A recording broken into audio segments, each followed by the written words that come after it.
When you love someone who's walked through fire, you're not just dating a person. You're getting to know a soul that has been forged in resilience. They carry a quiet strength, a depth of character, and a profound empathy that can make you feel like you finally found your person.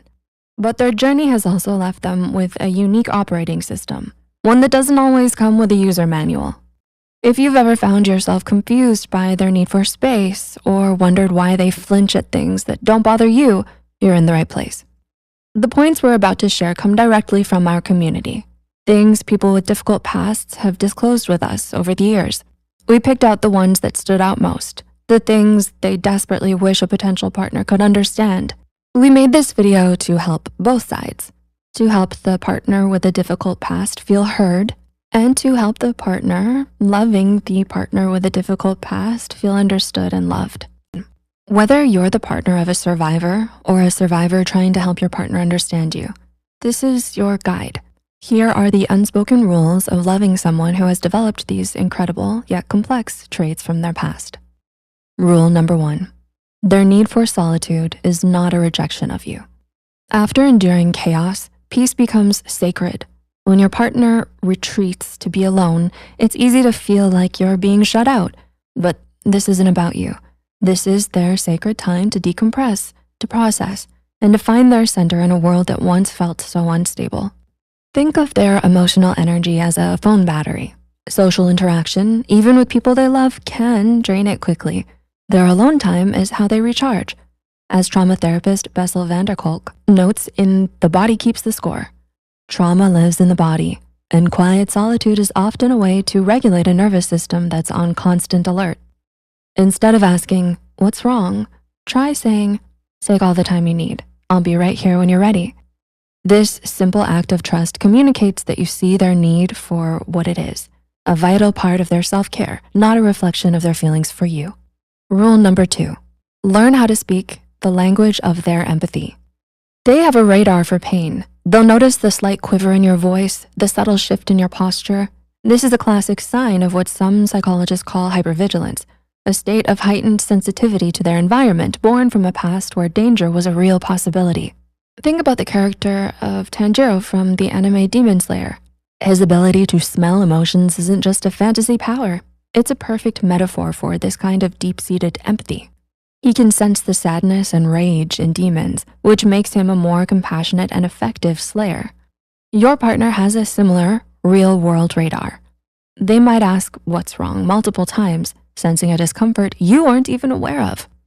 Instead of saying, "I'm fine," when you're clearly not, try, "I'm just a little stressed about work, but it's nothing major, thanks for noticing." By validating their perception, you reassure them that they aren't too sensitive. They're just incredibly attuned. Rule number 3, don't try to fix their pain. Just sit with it. This is perhaps the hardest rule. When you see someone you love hurting, your instinct is to fix it. But for someone who has endured hardship, their pain is a part of their story. They don't need a savior. They need a sanctuary. Remember that powerful scene in the Netflix series, The Queen's Gambit? After Beth Harmon wins a major tournament, she's not celebrating. She's alone in her room, shaking. Her friend Benny doesn't burst in and say, "Cheer up." He just sits with her in the quiet. He doesn't try to fix her emptiness. He simply bears witness to it. That's what your partner needs. When they share a difficult memory, resist the urge to jump in with solutions. Instead, become a safe harbor. Say things like, "That sounds incredibly difficult. I'm so sorry you went through that." Your presence is more powerful than any advice. Rule number 4, understand that their trust is a delicate, precious gift. A guarded heart is not a closed heart. It's a heart that has learned to be discerning. Past hurts have taught them that trust isn't a given, it's earned, layer by fragile layer. This is a core principle in attachment theory.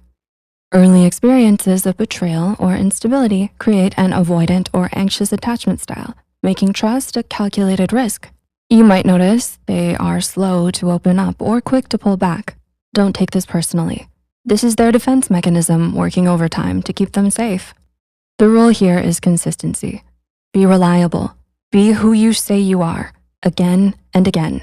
Trust for them isn't built in grand gestures. It's built in the small moments, remembering the details they told you, showing up when you said you would. When they finally let you in, know that you are being given one of the most precious gifts they have to offer. Rule number 5, celebrate their hyper-independence, but gently offer a hand. They can do it all, and they probably will because they've had to. This fierce independence is a shield forged from necessity. It's the part of them that says, I survived on my own before and I can do it again. But this shield can also become a lonely cage. They might refuse help even when they're clearly drowning. I once spoke with a counselor who told me about a client, a single mom who managed a full-time job, her kids' schedules, and a household perfectly. When her new boyfriend offered to pick up groceries, she politely declined for weeks. It wasn't until he said, I know you don't need my help, but it would make me happy to feel useful to you. Let me do this for me. And that's when she finally let him. Reframe your offer of help as an act of partnership, not pity. Instead of, you look like you need help, try, we're a team. Let me take this off our plate so we can relax together. This allows them to accept support without feeling like a burden. If you've watched this far, you're clearly someone who cares deeply, and our community shared 2 more common traits that people who have suffered too much want to share with you. Bonus trait number 6, they're angry at themselves for pushing you away. This is the secret they may never tell you. They see the moments they pull away, the times they shut down or build a wall, and on the inside, a part of them is screaming. They're often furious with themselves for not being able to accept the love you're offering. They know they're sabotaging something good, but their survival instincts are too loud. They don't want to be this way. They want to let you in, but their body and mind are fighting a war that you can't see. Your patience and gentle persistence without pressure can be the peace treaty they desperately need. Bonus trait number 7, their sense of justice is personal, and it can be fierce.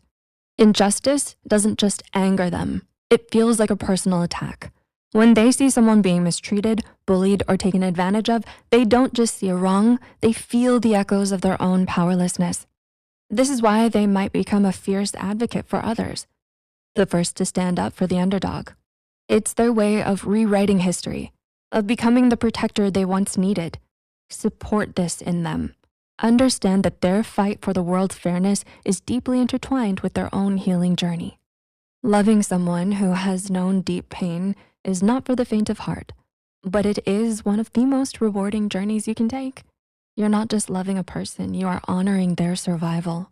You are witnessing the beauty that can grow from the ashes. But as you commit to being this understanding partner, we also want to leave you with this crucial thought. While you want to be mindful of a partner who has been through a lot, you also want to make sure you're not taking on the hero's cape while neglecting yourself.